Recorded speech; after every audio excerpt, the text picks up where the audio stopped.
Welcome to Wayne's Old Time Radio Page channel. I'm Wayne, your host.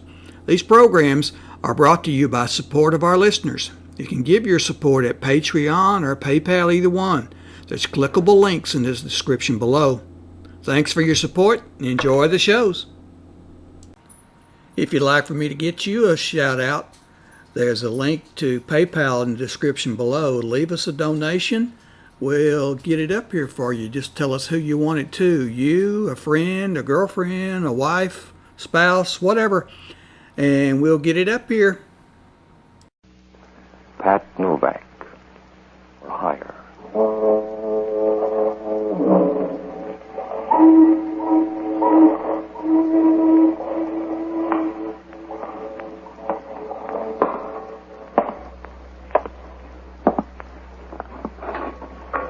Sure, I'm Pat Novak, for hire.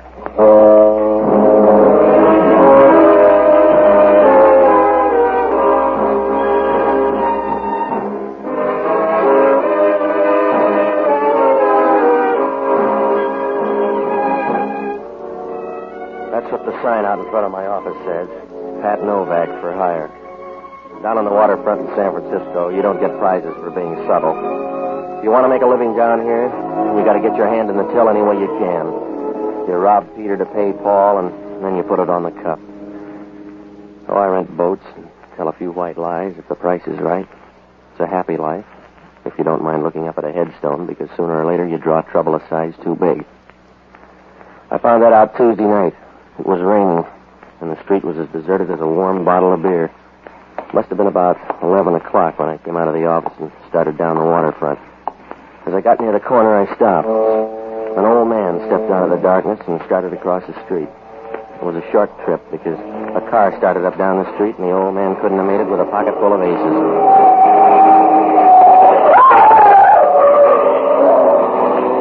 I started over to him. The car slowed down for a minute and then turned the corner and disappeared. As it passed under the streetlight, I caught a glimpse of the license plate in a dull, surprised way, the way you'd grab a feather out of an angel's wing. I bent over the old man and rolled him on his back. He didn't seem to be in pain. He was just an old man with the frightened look of a small boy in a storm. He was breathing hard as I cushioned his head. Please help me. Can you please help me? Well, that's a big order, mister. I must talk to you. Well, if you've got any good quotes, you better get them off your chest fast. In my pocket. Inside my pocket. You please put your hand. Yeah. In here? Yeah. Sure. 2 envelopes. What about them?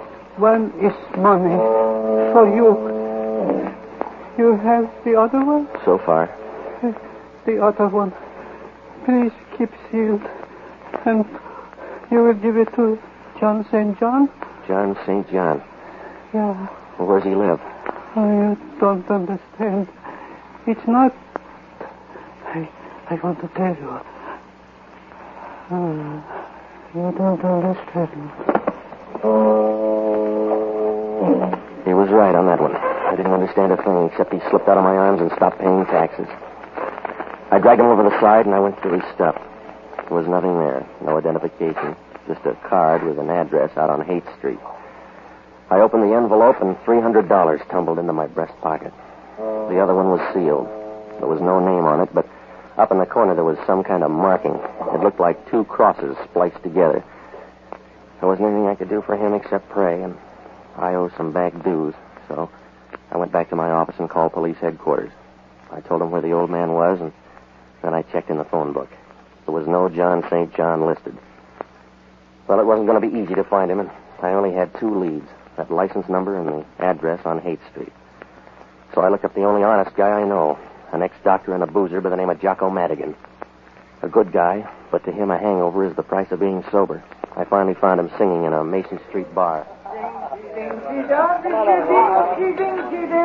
finest little ramsher that ever fed on hay. Jocko, I want to talk to you. Ah, Patsy, you're just in time for the counterpoint. I'm singing a song, a little sentimental thing from my childhood. Yeah, well, it'll keep. I got a problem. You'll always have a problem, Patsy, because you can't keep out of trouble. You know that, don't you? You have no self-control. All right, Jocko. You have no more self-control than a bucket of mercury dumped on a marble staircase. All right, now, shall we check the bright talk? I just saw a guy get killed. Oh, you're like some violent disorder in nature, some large but unprofitable storm. You keep whirling in circles, Patsy. If you ever go more than 10 feet in one direction, it's because some woman is 9 feet away. Then it begins all over again. Are you all through? Yes, get to the point. That's another of your troubles. You never get to the point. I just saw a guy killed 10 minutes ago. How would that interest me? Are you selling an eyewitness account? Some old guy got killed down on the Embarcadero. He checked out 15 feet away from me. Who killed him? I don't know. Why do you care? Professional jealousy? Some car came out of nowhere and clipped him. You sure it wasn't an accident? Yeah, just like the Berlin blockade. Will you stop needling me, Jocko? I told you a guy got killed. He was murdered right in front of me. I gotta find a guy called John St. John. How, St. John? John St. John. I don't feel like vaudeville tonight, Jocko. The old man gave me $300 to deliver a letter, and I made him a promise. Well, you can break it now with only the slightest risk. I got the license number of the car. Now, I want you to hop down and look it up. And then check at headquarters to see if the guy's got a record, will you? I don't like policemen. They depress me. Check it. I gotta go out to Haight Street. Huh. What kind of neighborhood is it out there? Well, it's not exactly a neighborhood. It's more like an architectural afterthought, a lingering defense against the early California bear. All right. No speeches. Just check on that license plate, huh? Now, if I'm not at my place, try this address. Yes, that's always very interesting at this time of night. Good night, lover.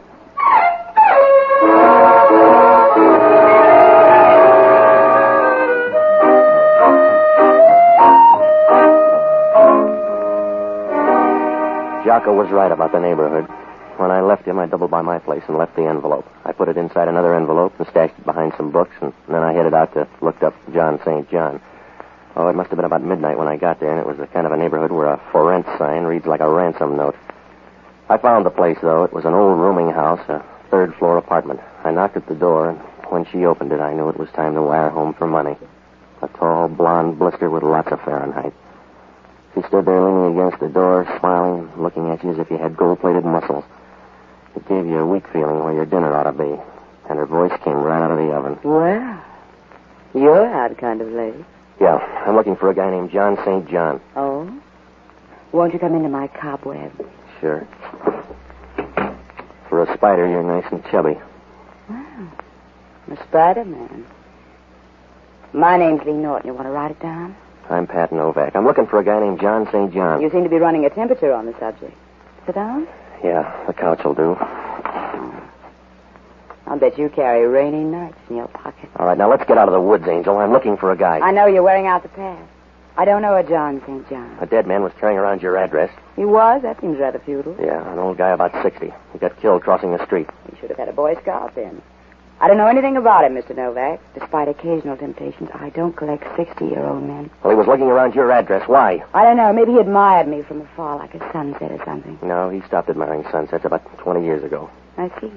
What are you, the avenging angel? He gave me a sealed envelope. And you were supposed to give it to a man named John St. John. That's right. He gave me $300 to ease the pain. I figured that. You don't look like the charitable type.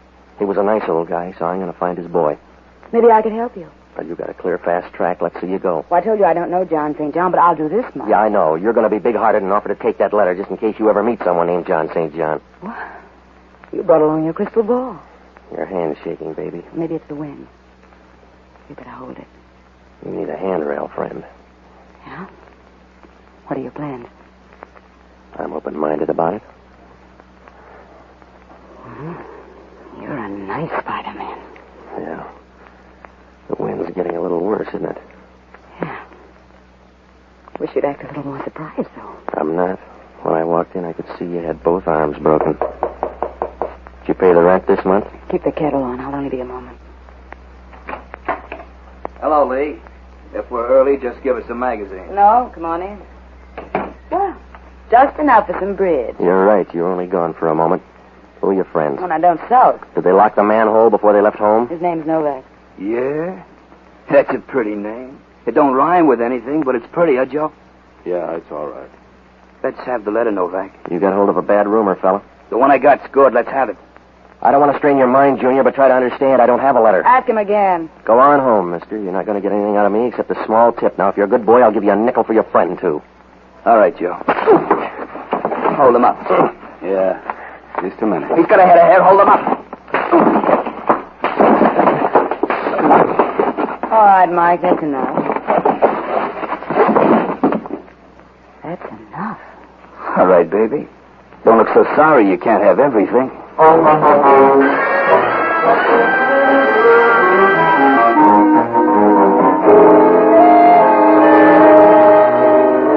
easy to sleep if you got the right friends. When those two dollops were through, I hit the floor and made Rip Van Winkle look like an insomnia victim. I didn't like the floor, but it was in better shape than my face. I don't know how long I was there, but it must have been a couple of hours. I rolled over once and tried to get up, but it was like trying to barbecue a cake of ice. There was a sick, sweet smell in the room. I tried to place it, but my nose was out on strike, so I went to sleep again. The next thing I knew, it sounded like New Year's Eve. Here you go, Patsy. Up on the couch. What's the matter? Nothing. If you're a kitchen stove, the room's full of gas. Oh. You ought to open the window if you're going to turn on the gas. Some of my playmates, I guess. Well, you weren't at the apartment, so I tried here. Yeah. What time is it? 2:00. Who got the quaint idea of the gas chamber? The girlfriend. It was love at first sight. I see. Let's go home to bed. I'm getting used to floors. That old man started a ball game, Jocko. When I mentioned John St. John to this girl, she turned banker and brought in the Gunsels. Did she get the letter? I left it at home. Oh, you're getting smart. Yeah. $300 worth. They lifted my dough. Well, you couldn't have used it where you were going. Yeah. I've checked on that hit-and-run car. It's listed under the name of Sidney Bronson. Has he got a record? No. Everybody's a beginner. Now, let's go home. Oh, it'll be dull, but you'll get used to it. Wait till I wash my hands. Yeah, go ahead. Patsy! Yeah? What did your girlfriend look like? Was she the lively type? Yeah. Why? What's the matter? Because she's not anymore. Yeah. Those Gunsels play rough. She's kind of pretty. What did she do besides sending out vibrations? I don't know. But she knew all about John St. John. Yeah? She picked up the bait like a hungry bass. Also, look at that ring. How'd you get around to that? The insignia on it. The same one that's on that envelope. Spliced crosses. Let's go home, Patsy. The police will be here. Yeah. Even Hellman will know she's dead. Come on, we better go. On your way out the door, Jocko, try it sideways because I think it's blocked. Hello, Novak. You look pale. It's my color scheme. What do you care, Hellman? None. She looks peaceful. Yeah, be quiet or you'll wake her up. I'll tiptoe. You always cut her throat before she goes to sleep? Who is she, Novak? I don't know. It's awful cozy here for a bunch of perfect strangers. I don't know every dead girl in town, Hellman. You'll have to check. You can still write, can't you, Novak? That's all you'll need down at headquarters. Come on. Oh, get out of the haze, Hellman. You don't know who's dead yet, but you're going to book somebody. Yeah.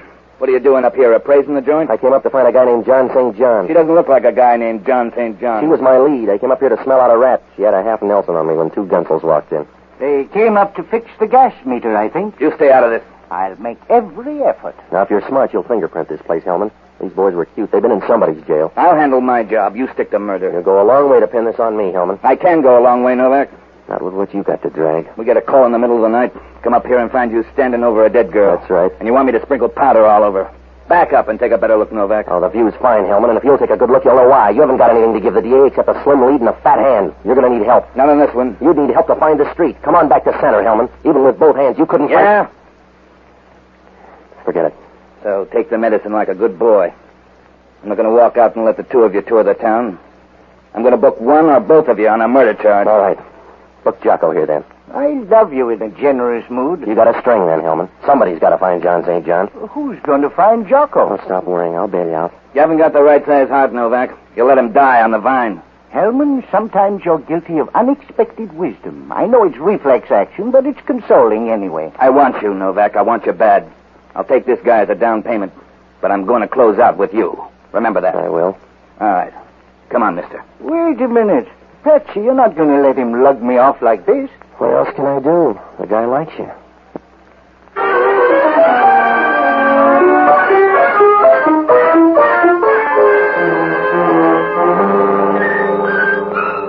It was a arm curved to throw Jocko, but somebody had to dig us out of a hole. Jocko wasn't the boy. You can't shovel dirt with a bar rag. Well, I had no idea where to start. There were 2 murders, and they were both tied up with this John St. John. He didn't look like a good guy to know. Then there was that insignia, too. The one on the letter and the one on the girl's ring. Sure, it could be a coincidence, but that's what they said about Bluebeard. The only thing I could do was open that letter, so I went back to the apartment. I didn't have to turn on the light. They were running in pairs tonight. She was sitting there on the couch, proud of a pair of long silk legs and smiling like a guy who knows he's got $1 million in the bank. She was blonde, too. A little more lemon juice, maybe, but blonde anyway. She was nice and comfortable, and I got the idea she just signed a lease. Good evening.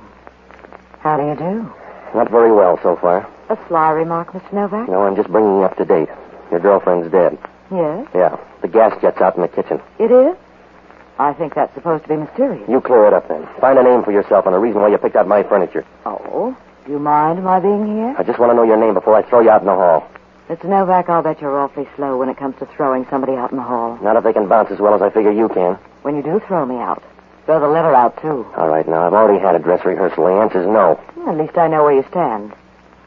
By the way, why are you standing? Please sit down. Yeah. Who's John St. John? Don't be redundant, Mr. Novak. Who is he? If you want that letter, you know him. Don't shout. I'd like you better if you purred. I don't need your vote. Who's John St. John? I don't know him. You want that letter because you collect stamps. I want it. And you'll have to take my word. I don't know John St. John. Be worth breaking your heart over. Look, there's a good guy down in the clink sweating on a murder rap for me, so I want John St. John. You've got nice friends. Who's Sidney Bronson? How does that fit into the picture? This started with a waterfront corpse. The leftovers belonged to an old guy that was hit by a car. The car's registered in the name of Sidney Bronson. Mr. Novak, you seem so intense. It's a pity to waste it on random speculation. Now, look, I told you, lady, I got a friend in the jug. Loyalty's a nice trait. One of your nicest. Yeah. You're a pretty thing, Patsy. Let's don't get fooled by the rapper. I'll take a chance. Anybody ever brief you on trouble? Mm-hmm. You're hard to see that far away. Come on over into focus, Patsy. Yeah. You're pretty, Patsy. You look like you want a bill of sale. I'm the gentle kind, Novak. I'd just like to break your ribs. Go ahead, I can get a brace. Come here. Yeah. What's on your mind? What you gonna say when you find out about this gun? Huh? That's right, sweetheart. My finger isn't hollow. Back up and take a look at the gun. You got to that purse, huh? That's right. You've ruined my confidence. I'll give you a testimonial. In the meantime, I want the letter. You go after everything the same way. I want the letter. It's in the desk. Come on. Right here in the top drawer. All right. Don't stay away. I'm already here, lady. All right, now come on, drop the gun, sis. Let go of my arms now. That's your version. Let go of me. Let go of me.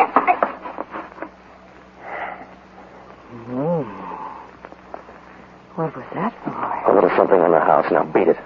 Well, you've ruined my confidence. You're lucky. Go on home. You won't change your mind about that letter? No. Suit yourself. I'll be going. Oh, Patsy? Yeah? I can't help you on John St. John, but I wouldn't worry about that fellow, Sidney Bronson. Why? Because I'm Sidney Bronson. See you soon, Patsy.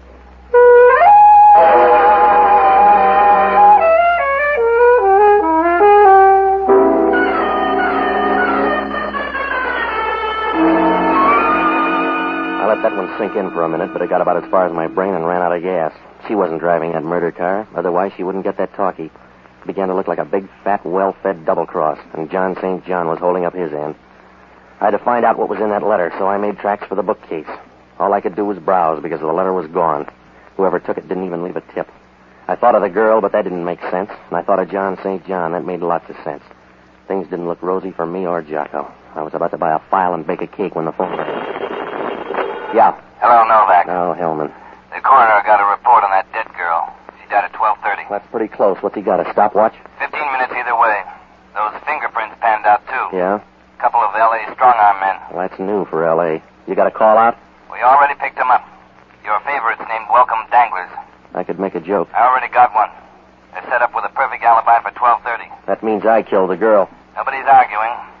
I got some more news. Yeah? I'm out at Seal Rock. You got the figure for it. We just found an envelope floating around the water. It's one of yours. You better come on out. You found an envelope, so what? So the envelope turns out to be in some guy's pocket. Come on out.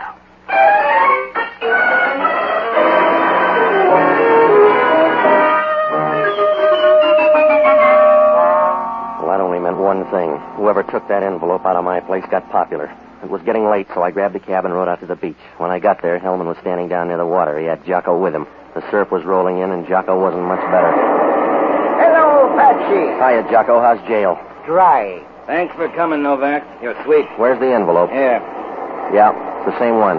That makes you look good. There was a letter in here. Did you take that with the guy's money, Hellman? You got all there is.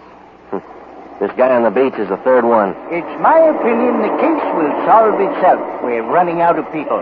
Who is the guy? His name's Walter Avery. Here's his stuff. Yeah, what's left? Well, this spliced cross really gets around. Huh? It keeps bobbing up. Here it is on the guy's fountain pen. I'm going to run this guy through the morgue, and then I'm going to look you up, Novak. Yeah? Sure. We want you down with us. That's right, Patsy. I'll introduce you to all the best people. Good night, lover.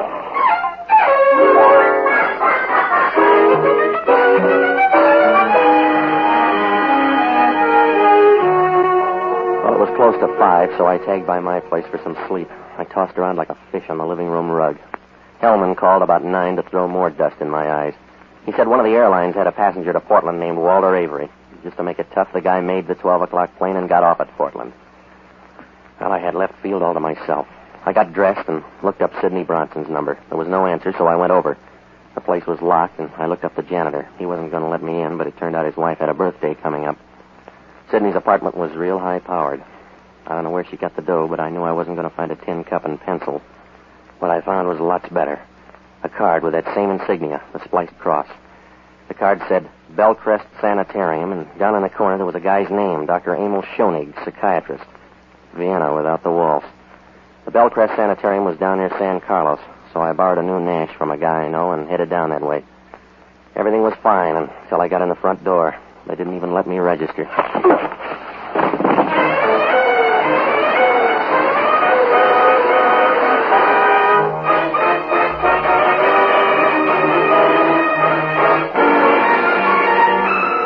I woke up on a couch in Schoenig's office. It was dark outside, and my left arm was throbbing like a love story in a woman's magazine.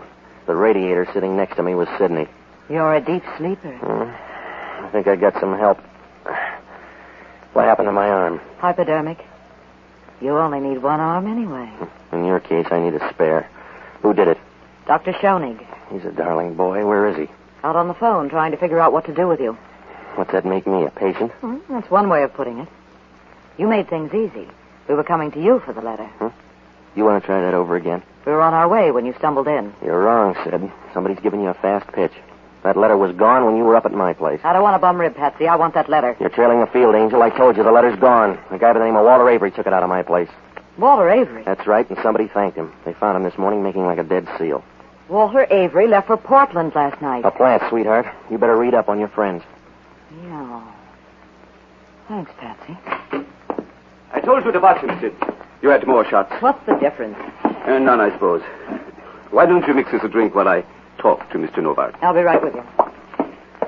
Well, Mr. Novak, you're one of my best patients. That's because I like your needles. You better go easy on that drink. Yes? Why? You'll get drunk and run somebody down the way you did that guy on the waterfront. Oh? A good guess. You should be proud. That's a good, sensible, final emotion. Here's your drink, Emil. Thank you, my dear. Here's to Mr. Novak. Sorry there's no drink for you, Mr. Novak. You probably will be. Huh? Forget it. Emil, I talked to Mr. Novak before you came in. He thinks you're a heel. He does. So do I. Oh, I can stand it. He told me about Walter Avery. I'm sorry about that. Walter got that letter. You killed him and took it. I was supposed to blunder around till you got rid of me, too. That's a bum joke, Emil. You're getting hysterical. With laughter, Emil. You put one of your boys on that plane. Only Novak aired the wash too fast. Suppose I did. Somebody ought to bring you up to date, Sidney. You've been hanging on too long. The free ride's over. I might as well tell you now. You're all through. I can't a whole bunch of longer. And I'm all through. Steady, Emil. What's the matter with me? What's the matter with me, Sid? Give him a hand, Novak. He just had a bad drink. You wouldn't do that, Sid. I'm full of surprises. You got a stomach full of poison. You got a stomach full of poison in 15 seconds, Emil. Put down that gun, Emil. I want you to, Sid. Please, Emil, put down the gun. I will stop. It's possible.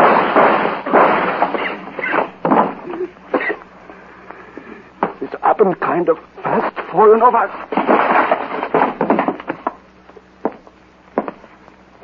What's the noise, huh, Patsy? Yeah. I'll get you a pillow. I'd rather have your lap. You get mercy, not love, baby. Thanks for small favors. How do I look? Not so good. That was the 3-2 pitch. Yeah, I had it coming up. I'll tell you about John St. John. I know. There was no such guy. That's right. It was the name of the group. Those spliced crosses? Yes. I found out a little late. But it's always that way. That's the way I found out about you. Yeah? I had a funny hunch about you and me. I found out a little late. But I know now, Patsy. Does that help?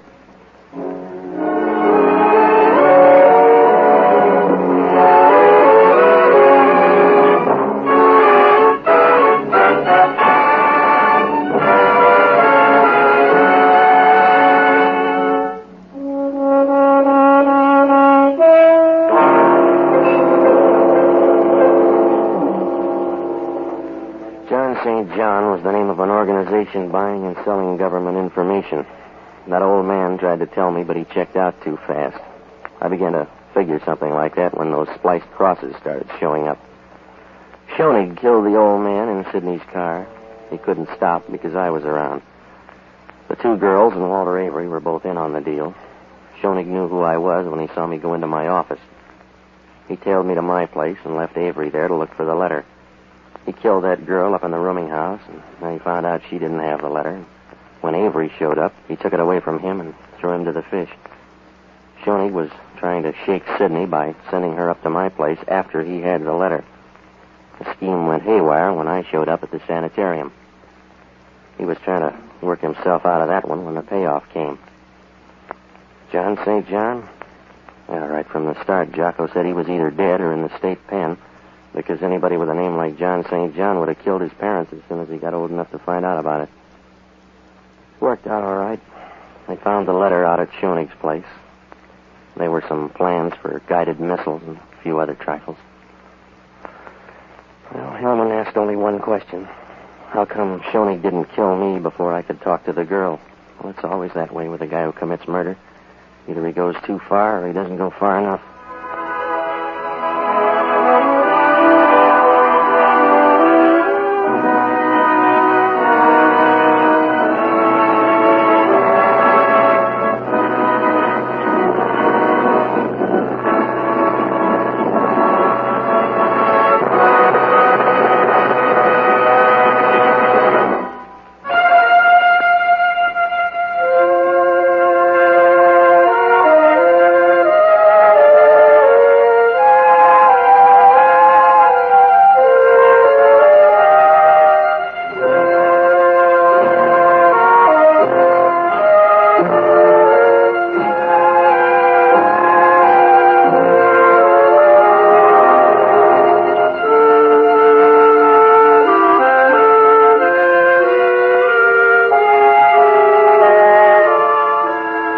Armed Forces Radio Service has just brought you Pat Novak for Hire, starring Jack Webb.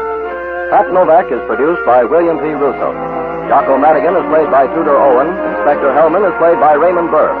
Music was composed and conducted by Basil Aston. Be with us again next week when over most of these same stations we'll bring you Pat Novak for Hire.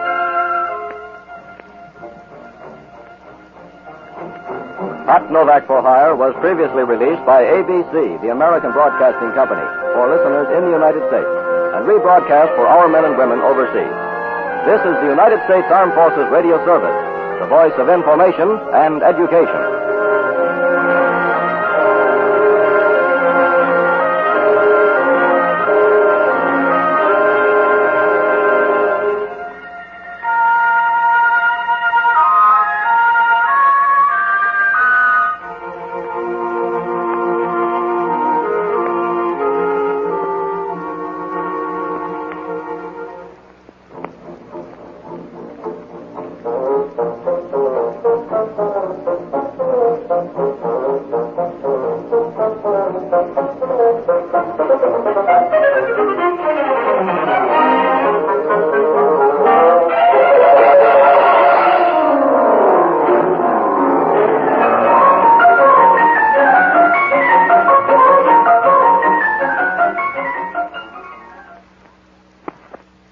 These programs are brought to you by support of our listeners. You can give your support at Patreon or PayPal, either one.